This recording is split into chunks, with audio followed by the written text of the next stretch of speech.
Hi there, Dr. Paul Donovan here to share with you something about the stages of team development. Now, why do we even want to know about the stages of team development?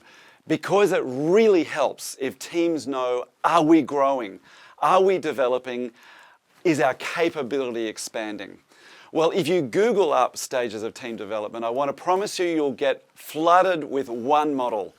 And that model was first articulated in 1965 by Tuckman. And I bet many of you who are watching this video know it. Forming, storming, norming, performing, and so forth. That is the stages of team development that has been around forever and a day, and it's pretty much all that you'll find now if you Google up stages of team development. The problem is, it's not as helpful as it might first appear. There are many of us now who are challenging whether those stages are as practically useful for teams as was first purported.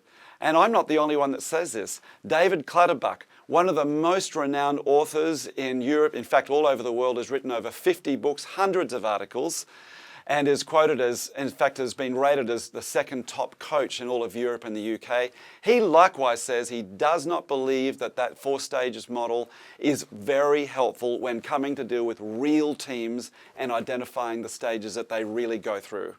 It's too neat, it's too tidy. It doesn't rhyme, right? Real life is not like that. And so, in fact, do you know what David Clutterbuck says? In his experience of working with teams over many years, this is the one thing he notices. Over time, teams get less willing to challenge norms, get less aware of the external world, are more likely to bury conflict, and are more difficult for newcomers to fit into. And so, instead of a stepwise kind of model for norming, storming, and so forth, his model is pretty much a fall down to the left. In most scenarios, teams do not develop all on their own, and most teams don't develop. They get less effective over time, unless there's an intervention to make sure that doesn't happen. And that's my experience too. Teams actually don't get better all by themselves in most cases.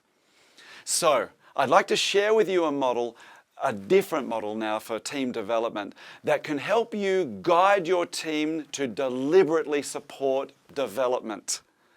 So the first stage is like this. It's where, and you'll see it here to my left, it's where the manager remains central, and you'll see the arrows going from the manager out to each one of her or his team members, and the predominant vehicle here of team management is one-on-ones. So the team actually never really operates as an effective collective.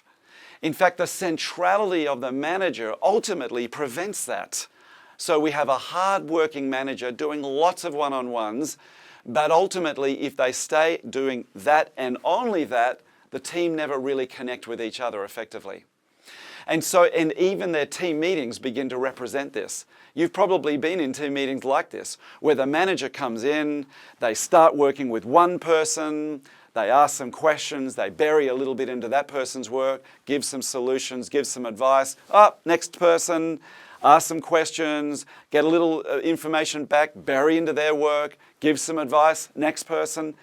What's really happening here is actually just a series of one-on-ones, but done in a meeting context where everyone else watches. That is actually how most team meetings are working, and we know this because we've had feedback from clients now for 20 years on this. And whenever I share that model, there are knowing nods all over the room. There are many problems with this particular mode of meeting. One of them is the manager leaves generally feeling like they've done a great job.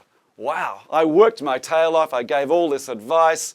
They walk away from the meeting often feeling kind of heroic. That's why I earn the bucks. That's fantastic. But the rest of the team is less than satisfied and in fact primarily disengaged. And now we know that satisfaction levels following these meetings show the manager considers them to be highly effective, team members much less effective. So there's a great gap because the manager's been working hard, but the team members really haven't. They're only engaged when the manager's focus is upon them. And why is all that happening? Because they're at that stage of team development where the manager is still primarily central. What's the next stage of development for team? If your team develops, this is what happens. The manager actually finds their place in the circle with the team and supports a new and exciting conversation with that whole collective of the team. It's an entirely different dynamic. When the manager takes up that position, that team is now ready to identify and solve important problems. So what becomes central in that team is no longer the manager is the central part, it's the purpose of the team. The purpose is central in that circle. The manager holds the space and provides a place for this team to work and identify and solve problems. So when they get together, they get to really roll up their sleeves and do work. Not just share with their boss, try to impress them, and then wait till the attention goes to the next person. These are much more engaging meetings. And the stage of team development you are will have very far-reaching implications on the kind of meetings your teams will ultimately experience. So this is exciting, and in real life, most of my work with teams is about supporting them to move from stage 1 to stage 2. And it's exciting work, teams that can become purpose-orientated. So finally, stage 3, I'll say just a few words on this stage.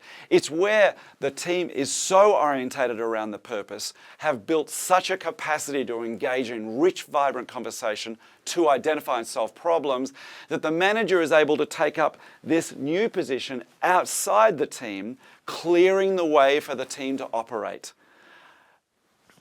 Building relationship with external stakeholders, providing the resources for the team, so that team is truly humming. So I want to remind you, this is a transcend and include model.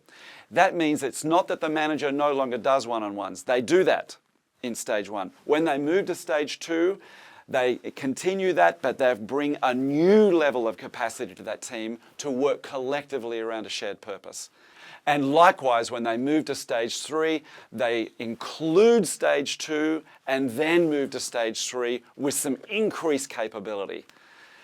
This is how teams develop if they do develop. Most teams stall, but your team can develop. And if they do, you will unlock extraordinary potential. Because in most teams, the individuals are way over-challenged, but the collective is completely under-challenged. The collective hardly ever gets engaged. Stage 2 is where that really begins. I hope this has been helpful.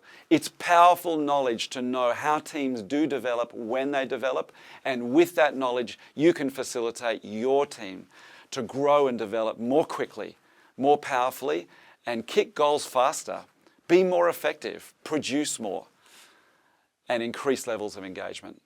Thanks, everybody.